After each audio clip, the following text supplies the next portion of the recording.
How do whales mate and reproduce? Mating in water has its challenges. For example, in water there's nothing solid to lay on or lean against. Also, whales and dolphins need to breathe every 3 to 15 minutes. Anything but a speedy mating process would leave whales with a need to reach the surface for a breath of air. As we'll describe below, different whale species have their own courtship and pre-mating rituals. How do humpback whales mate and reproduce? Humpback whales migrate during breeding and birthing season, making an incredible trip of 5,000 plus miles.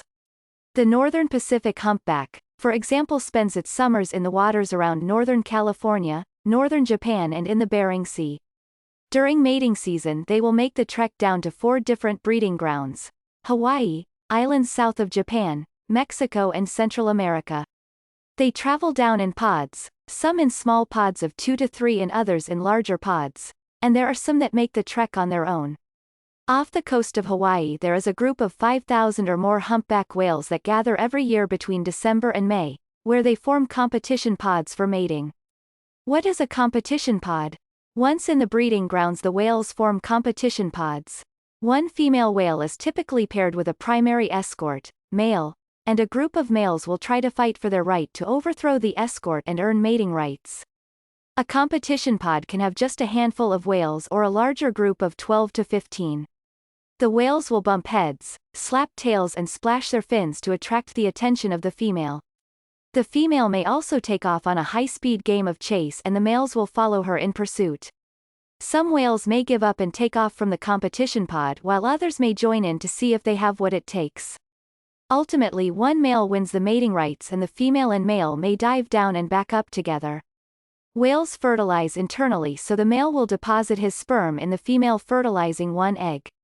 The females will carry the singleton baby for almost a full year, with the gestation lasting 11 months. Whales are not monogamous and males and females do not form tight bonds after mating. What do we know about baby humpback whales? About a year later the female whale will return to the migration area to birth their calves. Whales are mammals, so they give birth to live young and the babies nurse from their mother's milk. Baby humpback whales can be 12 to 16 feet long. Think about how a baby whale may look awkward learning to use its fins and tail for the first time. They will stay quite close to their mothers for about a year before venturing away. Mothers and calves migrate together, with the mother teaching her young the route so that they will know the way when they get older. When male whales get a bit older they will learn the song singing tradition by singing along with the older experienced males. What do we know about baby blue whales?